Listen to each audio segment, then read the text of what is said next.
often talk about one city being more polluted than another, but two people living in the same city might experience vastly different levels of pollution. To measure this, we've given our correspondents around the world a new device that tracks their personal exposure to air pollution to see how it might change their behavior and what they will learn about their cities. The device measures 4 types of air pollution, but we're mainly interested in 2. Particulate matter that can penetrate the lungs, leading to cardiovascular and respiratory diseases, and nitrogen dioxide emissions from vehicles, which also contributes to respiratory diseases such as bronchitis and asthma. The device takes readings every minute, allowing our team to track their exposure as they go about their everyday lives. Beijing is a city known for its pollution. When I first had kids, parents were crazy about not letting them outside, especially on days when the pollution was so high that you couldn't see the buildings next door. But now it's much more common to see blue skies in Beijing again, and I don't like to keep kids indoors. I bike to work and I let them play outside as much as I can. Am I doing the right thing? Let's test it.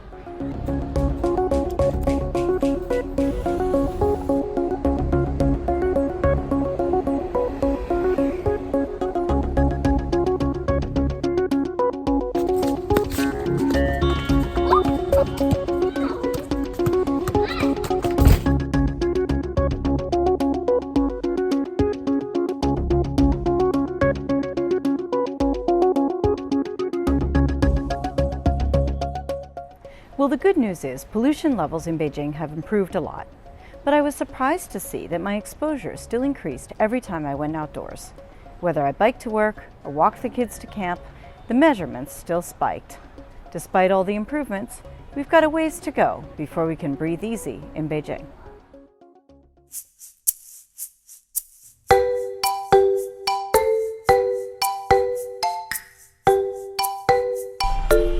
We're in Lagos, so that means we're stuck in traffic, which is not what I planned to measure this week, but it's become increasingly clear that it's the leading cause of air pollution in this great city.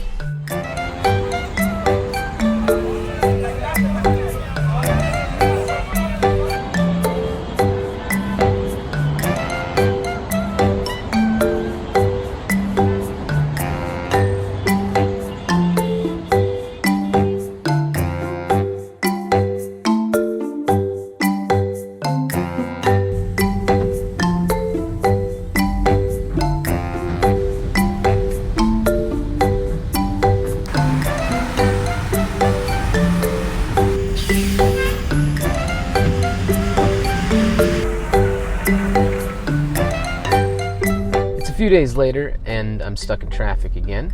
I've been pleasantly surprised by the quality of the air in Lagos. But when it does get bad, even the most fortunate folks in town like me aren't protected by our air-conditioned cars. They're no match for a dump truck next to us in traffic. For the average Lagosian, it's infinitely worse.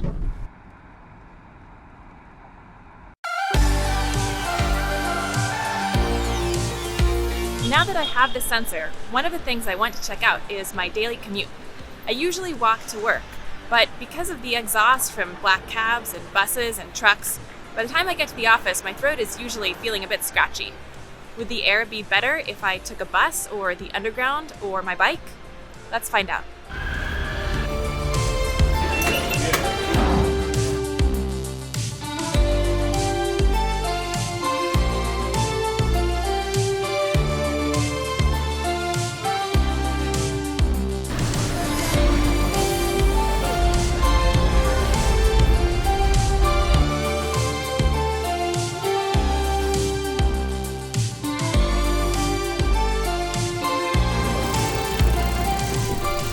So I've been doing this for a week now, and the air pollution has been high on average. I switched between cycling, taking the bus, and taking the underground, and while the type of pollution I was exposed to changed between those modes of transport, the level of air pollution really didn't.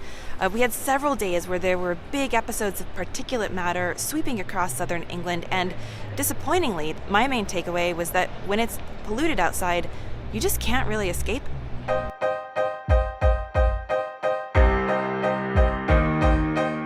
Well, this is my neighborhood in Sao Paulo. It's quite leafy. and I rarely experience problems breathing when I'm around here, although it is relatively close to the city center where air pollution is supposed to be high. And sometimes I go to report in the slums, and often I come out with the feeling that the people who live in those slums, in those favelas, breathe an air of worse quality, more polluted than the one I breathe when I'm around here. But now that I have the sensor, I can go out and find out.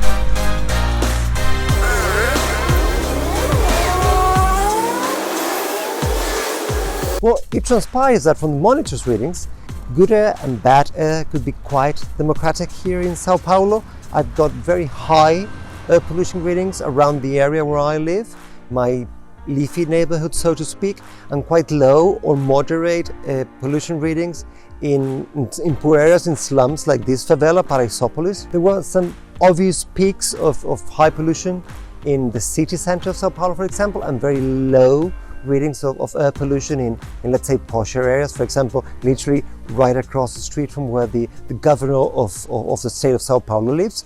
So it seems that for me, in order to be able to breathe cleaner area, I may have to move to a different neighborhood. So, what did we find? If you're looking to avoid pollution altogether, that turns out to be basically impossible. And if you try to escape one type of pollution, you might find yourself exposed to another. You can avoid pollution by staying inside, but that also doesn't seem like a good answer. It is possible, though, to identify and avoid localized risk spots. Having a device like this, it turns out, can make a difference.